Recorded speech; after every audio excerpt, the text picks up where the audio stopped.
नमस्कार, रीवा 24 न्यूज में आपका स्वागत। मैं हूं रीति। आइए देखते हैं क्या है आज की प्रमुख खबरें। कड़ी सुरक्षा व्यवस्था व पुलिस की मौजूदगी में संपन्न हुई नीट परीक्षा। प्रताड़ना की शिकार महिला ने पति समेत अन्य परिवार जनों के ऊपर कराया दहेज प्रताड़ना का मामला पंजीबद्ध। किसान ने NRHM व जिला प्रशासन पर लगाया नक्शे के विपरीत जमीन अधिग्रहित करने का आरोप।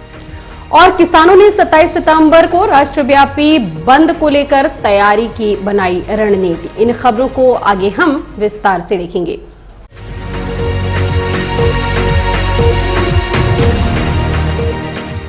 कड़ी सुरक्षा व्यवस्था व पुलिस की मौजूदगी में आयोजित हुई नीट की परीक्षा 4779 परीक्षार्थियों हेतु जिले में बनाए गए थे 10 परीक्षा केंद्र। नीट परीक्षा हेतु इस बार रीवा में ही परीक्षा केंद्र बनाए गए थे। इसके पूर्व इस परीक्षा में शामिल होने के लिए रीवा, सतना, सीधी, शहडोल, उमरिया, सिंगरौली, पन्ना, छतरपुर, अनूपपुर, कटनी के परीक्षार्थियों को जबलपुर जाकर परीक्षा देना पड़ता था। रीवा जिले के शहरी इलाके के स्कूल व कॉलेज में नीट परीक्षा हेतु 10 केंद्र बनाए गए थे। सभी परीक्षा केंद्रों में कड़ी सुरक्षा व्यवस्था बनाई गई थी। सुबह 9 बजे से ही परीक्षा केंद्रों में पुलिस बल की तैनाती थी। इस परीक्षा कार्यक्रम में सम्मिलित होने का समय 2 से 5 रखा गया था, लेकिन परीक्षार्थियों को 1:30 बजे परीक्षा केंद्र में एंट्री अनिवार्य की गई थी।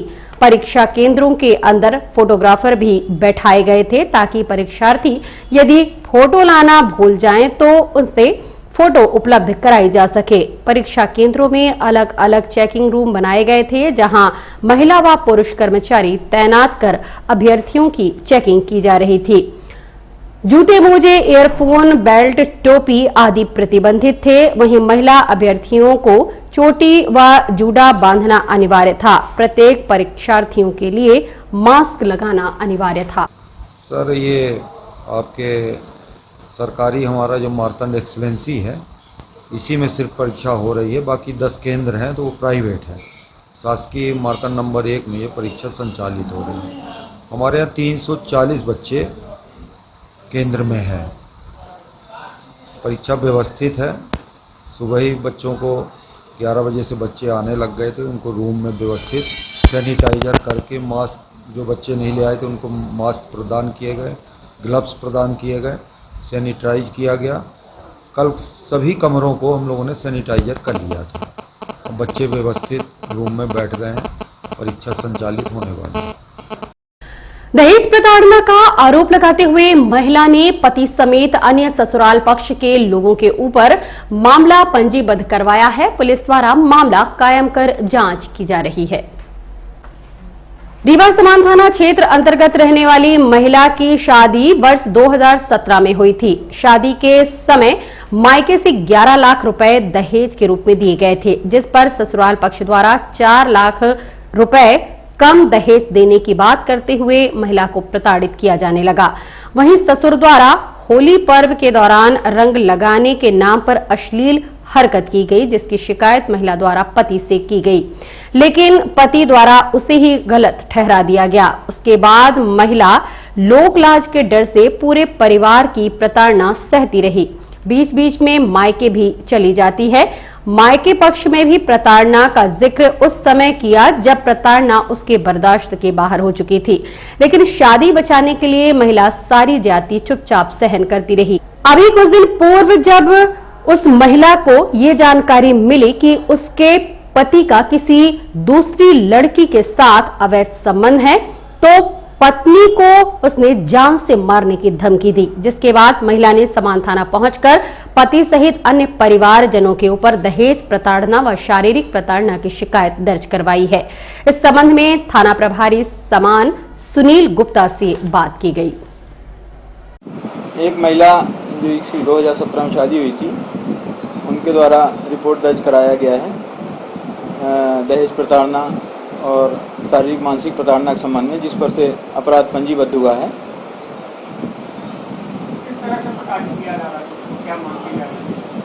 अब शारीरिक मानसिक प्रताड़ना 498 के दायरे में कई प्रकार की बातें आती हैं, उनके द्वारा लिखाया गया है। लिखित रिपोर्ट से FIR दर्ज की गई है।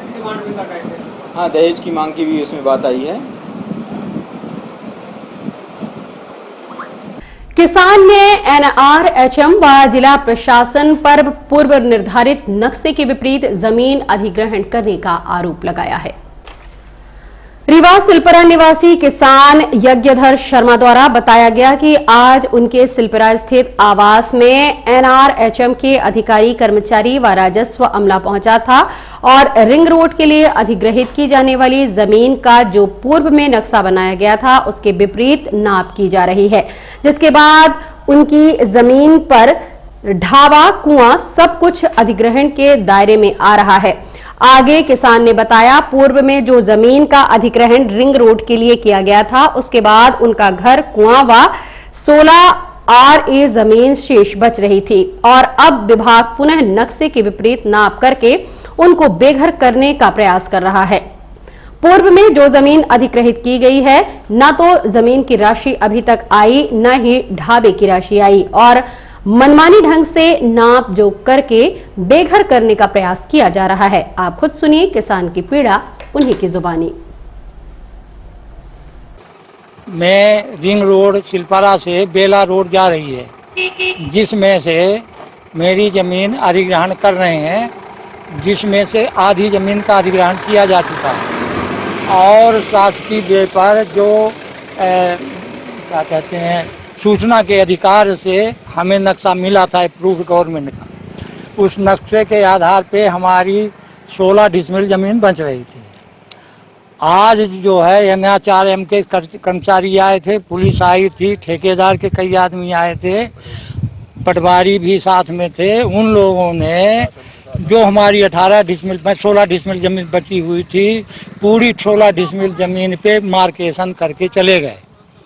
हमारा घर जो है बच रहा था गवर्नमेंट के नक्शा के आधार पर, लेकिन वो घर में भी घुसे तोड़वे खिलाने। गाय का बछड़ा था जिसको कलेक्टर साहब को सूचना दी गई तो उनने 2 दिन के लिए काम रोक दिया है और जो सड़क ये ले रहे हैं वो नक्शा के अप्रूव्ड नक्शे के विपरीत अपनी तरफ से हमारी जमीन ली जा रही है। पहले ये किधर से किधर पहले थी? पहले रोड का मार्केशन ये है, आपके लेफ्ट साइड में लाइन बनी हुई है, वहाँ से पश्चिम उत्तर की ओर जा रही थी, सीधी उत्तर से जाना था। आज उनने कम से कम 20 मीटर दक्षिण की तरफ से कर दिए हैं, तो हमारी 16 जो आरे बच रही थी वो भी चली गई। अब हमारे लाने कुछ भी रहने के लिए स्थान नहीं है, जो अन्याय कर रही है शासन।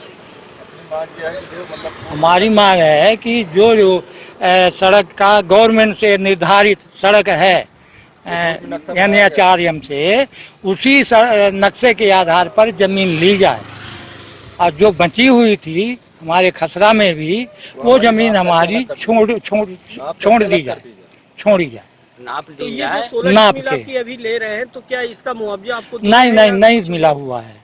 न ढाबे का मिला है, न 16 आरे का मिला, डिसमिल का मिला हुआ है, न तो कुआं का मिला है, ना तो हमारे मतलब जो सामान ढाबे में लगा है उसका मिला है, और न ढाबा जहाँ बना है उस जमीन का भी मुआवजा नहीं मिला हुआ है, उसका भी मुआवजा नहीं मिला है।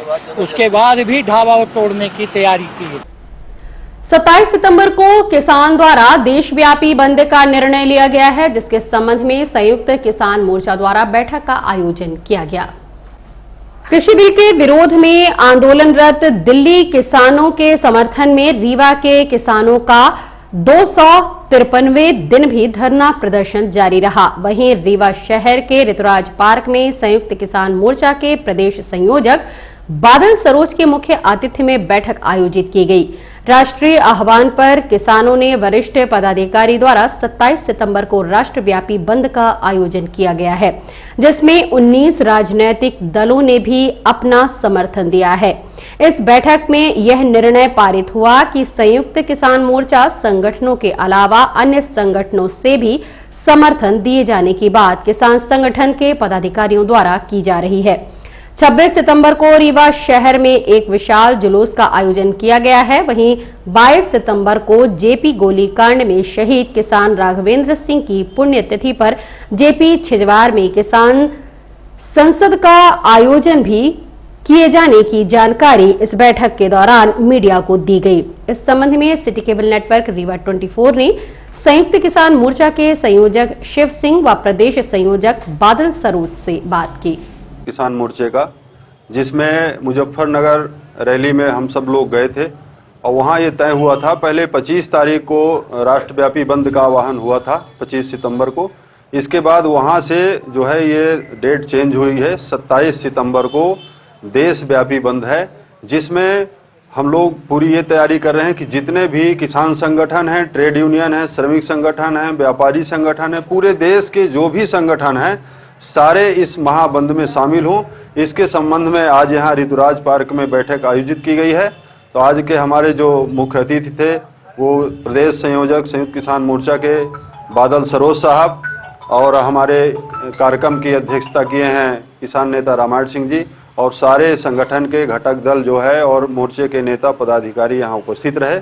ये तय हुआ है, ये बड़ा आयोजन है और इसी के संबंध में जो है मसाल जुलूस भी जो है 26 सितंबर को मसाल जुलूस शहर में निकलेगा और 22 सितंबर को छिजवार में शहीद राघवेंद्र सिंह किसान जो शहीद हुए थे उनकी याद में जो पुण्यतिथि है, तो संभागीय किसान संसद का भी वहाँ आयोजन होगा। ये सारी तैयारी 27 सितंबर के लिए हम लोग कर रहे हैं। पूरे देश भर में जो किसान आंदोलन चल रहा है, अब उस किसान आंदोलन ने अपनी तीव्रता बढ़ाने का फैसला लिया है। मुजफ्फरनगर में 10 लाख के आसपास लोग इकट्ठा हुए थे और मिशन उत्तर प्रदेश और मिशन उत्तराखंड की शुरुआत की गई है। 27 सितंबर को भारत बंद के जरिए ये काम शुरू होगा। बहुत खुशी और गर्व की बात है कि हमारे रीवा के साथी लगातार इस आंदोलन को छेड़े हुए हैं, लगातार इस आंदोलन को जीवित रखे हुए हैं।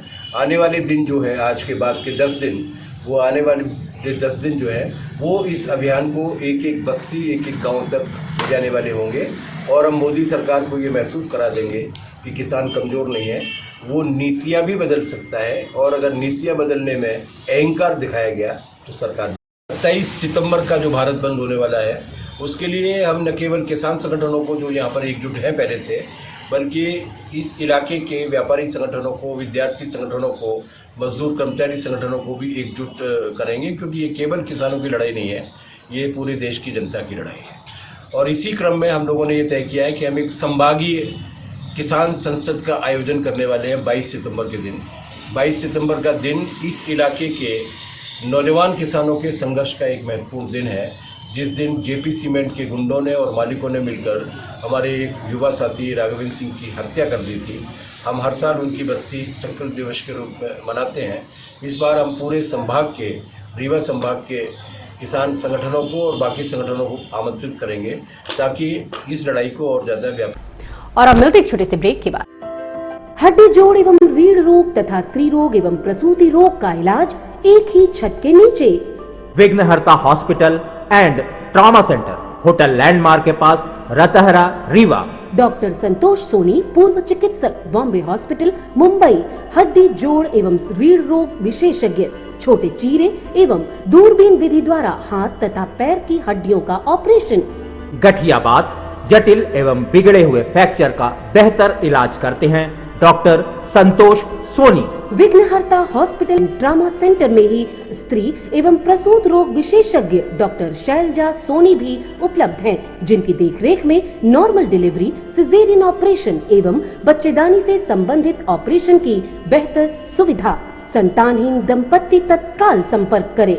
विघ्नहर्ता hospital and trauma centre, hotel landmark के पास, रतहरा, रीवा। सुविधाजनक एवं सफल इलाज हेतु आज ही संपर्क करें।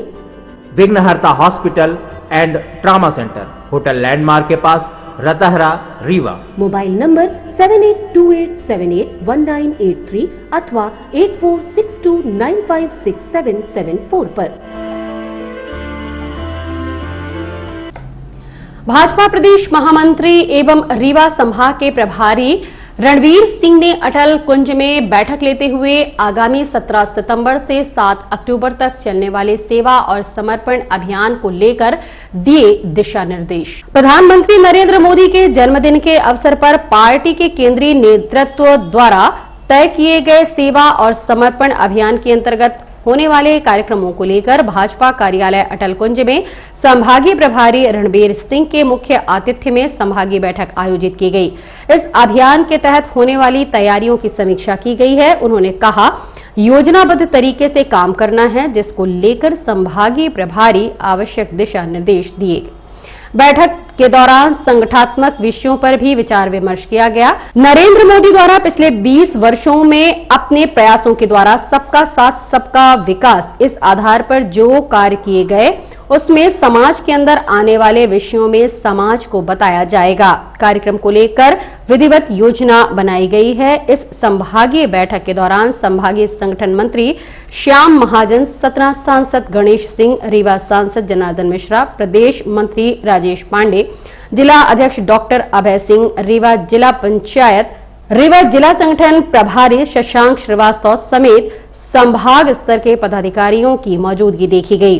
कार्यक्रम के संबंध में जिला अध्यक्ष डॉक्टर अजय सिंह से चर्चा की गई। विश्व के सबसे बड़े नेता, सबसे लोकप्रिय नेता आदरणीय नरेंद्र मोदी जी का जन्म दिवस 17 सितंबर से लेकर 7 अक्टूबर तक विभिन्न प्रकार के कार्यक्रम आयोजित कर रहे हैं। किस तरह मनाएंगे उनका जन्मदिन रीवा में? हम सेवा और समर्पण अभियान के रूप में मनाएंगे। सेवा के कार्य होंगे, समर्पण के कार्य होंगे और हम 17 सितंबर से लेकर 7 अक्टूबर तक विभिन्न प्रकार के कार्यक्रम होंगे। उन्हीं की तैयारियों की दृष्टि आज रीवा संभाग की बैठक हुई, जिसमें माननीय हमारे प्रदेश के महामंत्री रीवा संभाग प्रभारी आदरणीय रणवीर सिंह रावत जी का मार्गदर्शन प्राप्त हुआ। आज भारतीय जनता पार्टी कार्यालय में संभागीय बैठक का आयोजन किया गया है। क्या पदाधिकारियों को दिशा निर्देश दिया गया है? भारतीय जनता पार्टी के केंद्रीय नेतृत्व ने माननीय प्रधानमंत्री जी का 17 सितंबर को जन्मदिवस है। माननीय प्रधानमंत्री नरेंद्र मोदी जी के जन सेवक के रूप में 20 वर्ष मुख्यमंत्री और प्रधानमंत्री के रूप में पूरे हो रहे हैं। ये दो संयोग हमारे बीच में, इसलिए इस पूरे जन्मदिवस के कार्यक्रम को सेवा और समर्पण अभियान के रूप में पूरे देश में भारतीय जनता पार्टी ने मनाने का निर्णय लिया है। और इससे अभियान के अंतर्गत हम 21 विभिन्न सामाजिक, पर्यावरण के क्षेत्र में, जन कल्याण के क्षेत्र में और एक तरह से हम समाज सेवा के क्षेत्र में, राष्ट्र निर्माण के क्षेत्र में बहुत सारे कार्यक्रमों की हम आयोजन करेंगे। ये सारे कार्यक्रम हमारे जिला स्तर पर होंगे, मंडल स्तर पर होंगे, कुछ बूथ पर होंगे। वो सब कार्यक्रमों को नीचे तक पूरे सक्षमता के साथ उनको संपन्न करना है। इसलिए आज की हमारी व्यवस्था संबंधी बैठक थी। हमारे चारों जिलों के हमारे माननीय जिलाध्यक्ष, हमारे सभी माननीय सांसदगण और हमारे जिलों के जो प्रभारी हैं वो जिलों के महामंत्री इसमें थे। और हमारी रूपरेखा लगातार हम पिछले कई दिनों से इसको कर रहे थे। इसलिए ये सारे कार्यक्रम नीचे बहुत अच्छे तरीके से संपन्न हो, मतदान केंद्र पर तक संपन्न हो, इसके लिए आज की हमारी एक बैठक थी। और भारतीय जनता पार्टी लगातार संगठन की दृष्टि से हम लगातार संभाग स्तर पर, जिला स्तर पर बैठकें करते रहते हैं। इसलिए हमारा एक रूटीन हमारा कार्यक्रम था। मैं चूँकि संभाग का प्रभारी होने के नाते पहली बार आया हूँ। हमारा प्रयास होगा आगे चल कर के हम हमारे संगठन के जो कार्यक्रम है हम बूथ तक करें, ग्राम केंद्र तक करें। और माननीय प्रधानमंत्री और भारतीय जनता पार्टी का विचार और संकल्प है, जन कल्याण के कार्यक्रम हैं, उनको हम नीचे और ज़्यादा ले जाएं। समाज सेवी ने रीवा कलेक्टर को शिकायती पत्र सौंपते हुए अवगत कराया कि भू माफियाओं द्वारा नाला पाटकर प्लॉटिंग कर दी गई, जिससे लगभग 30 गांव की पानी निकासी अवरुद्ध हो गया। रीवा जिले के तहसील हुजूर अंतर्गत ग्राम उमरिहा में खसरा नंबर 37 क्षेत्र 0412 हेक्टेयर इस भूमि के बगल में उमरिहा आराजी 31/1, 36/2 और 36/3 व 36/4 जो आराजी नाले की है, इस आराजी से नाला निकला हुआ है जो कि पुरातन सनातन से नाला है तथा यह रूटगत नाला है, जिससे लगभग 30 गांव के पानी की निकासी होकर नाले में आने के बाद बीहर नदी में जाता है। साथ ही बाईपास के पानी निकासी इस नाले से होती है, परंतु कुछ भू माफियाओं द्वारा प्लॉटिंग कर भूमि को बाईपास से जोड़ने के लिए नाले को पाट दिया गया है, जिससे लगभग 30 गांव का पानी निकासी अवरुद्ध हो गया है। ये जानकारी समाज सेवी बीके माला द्वारा देते हुए कलेक्टर रीवा से भू माफियाओं पर कार्यवाही की मांग की गई है। साथ ही पानी निकासी हेतु नाले के स्वरूप को पुनः स्थापित करने की मांग की है। आप खुद सुनिए बीके माला जी को। कि रीवा जिले के तहसील हुजूर अंतर्गत ग्राम सिरखनी अजगरहा के अंतर्गत ग्राम सिरखनी की भूमि जो बाईपास से लगी हुई है, इस ग्राम सिरखनी में जो 30 गांवों का नाला है जो पूर्व से कई गांवों से निकल के आता है और नाला बाईपास से क्रॉस होता है जो बीहर नदी में जाके मिल जाता है। उस सिरखनी के पास कुछ भूमाफियों ने प्लाटिंग करके उस नाले को अपने नाम पट्टा भी करा लिया है और कुछ भूमाफियों ने उसके बगल की आराजी को वहां समतलीकरण करके विक्रय करने का प्लान किया है। आज जो नाला आज से लगभग 100-150 वर्षों पुरातन सनातन का, जब से हमारे पूर्वज व हम लोग जानने लायक हो तो नाला यथावत देख रहे हैं, पर नालों को भी कुछ लोगों ने भूमाफियों ने अपने कब्जे में ले लिया है और वर्तमान में नाले पर पट्टा करके नाले में पट्टा भी करा लिया गया है कुछ लोगों के द्वारा और साथ ही कुछ लोगों के द्वारा नाला ही पाट दिया गया। बाईपास में कई करोड़ों की एक पुल बनी है जिसमें लगभग 8 ढोले उस पुल में लगे हैं और वहीं से पानी की निकासी होती है, वो पानी निकासी होकर बिहार में मिलती है। आज ये पूरे तहसील हुजूर के अंतर्गत यहाँ अजगरहा, सुनौरा, गुठमा, भांटी, टिकुरी, इटौरा, बरा, कुपरिहन, सिरखनी में पूरी तरह प्लाटिंग हो गई है। पानी निकासी का कोई क्षेत्र बचा ही नहीं है। तो ऐसी परिस्थिति में एक ऐसा भी बड़ा सा नाला है जो रेड जोन ग्रीन जोन के एरिया में आता है, जिसके दोनों साइड रेड जोन में 10-10 फीट की एरिया छोड़नी चाहिए नाले में, परंतु भूमाफियों ने दो नाले को पाट करके समतलीकरण करके विक्रय कर दिया। रेरा है, रेगुलेशन के अंतर्गत खुले आम भूमाफिया बेच रहे हैं, उसकी रजिस्ट्रियां हो रही हैं। रजिस्ट्री रेगुलेशन के अंतर्गत कैसे कर रहे हैं, रजिस्ट्रार उसको कैसे रजिस्ट्रियां कर रही है, अपने आप में एक गंभीर विषय। इस संदर्भ में हमने माननीय तहसीलदार महोदय के और माननीय कलेक्टर महोदय के संज्ञान में विषय लाया है। माननीय कलेक्टर महोदय रीवा ने जांच के निर्देश तहसीलदार महोदय रीवा को दिए हैं। पटवारी संबंधित मौका निरीक्षण भी किया गया है। पटवारी द्वारा निरीक्षण करने के बाद प्रतिवेदन माननीय तहसीलदार को सौंप दिया गया है, पर संबंधित व्यक्तियों के विरुद्ध रजिस्ट्री पर आपात तो एफआईआर की कार्रवाई आज दिनांक तक नहीं की जा सकी है और हम आपके माध्यम से मांग करते हैं कि संबंधित व्यक्तियों के विरुद्ध एफआईआर होनी चाहिए और तत्काल उनकी रजिस्ट्री निरस्त होनी चाहिए और नामांतरण पर रोक लगनी चाहिए और भविष्य में कोई रजिस्ट्री नहीं होनी चाहिए। इस आशय का हमारा निवेदन माननीय जिला प्रशासन से है, ताकि जल संरक्षण संवर्धन के लिए व्यवस्थाएं बनी रहनी चाहिए और तालाबों पर बेजा कब्जा नहीं होना चाहिए। और अब चलने से पहले एक नजर आज की प्रमुख खबरों पर। कड़ी सुरक्षा व्यवस्था व पुलिस की मौजूदगी में संपन्न हुई नीट परीक्षा। प्रताड़ना की शिकार महिला ने पति समेत अन्य परिवार जनों के ऊपर कराया दहेज प्रताड़ना का मामला पंजीबद्ध। किसान ने एनआरएचएम व जिला प्रशासन पर लगाया नक्शे के विपरीत जमीन अधिग्रहित करने का आरोप और किसानों ने 27 सितंबर को राष्ट्रव्यापी बंद को लेकर तैयारी की रणनीति बनाई। आज की खबरों में बस इतना ही। नई खबरों के साथ हम होंगे पुनः उपस्थित। इजाजत दीजिए रेती को। नमस्कार।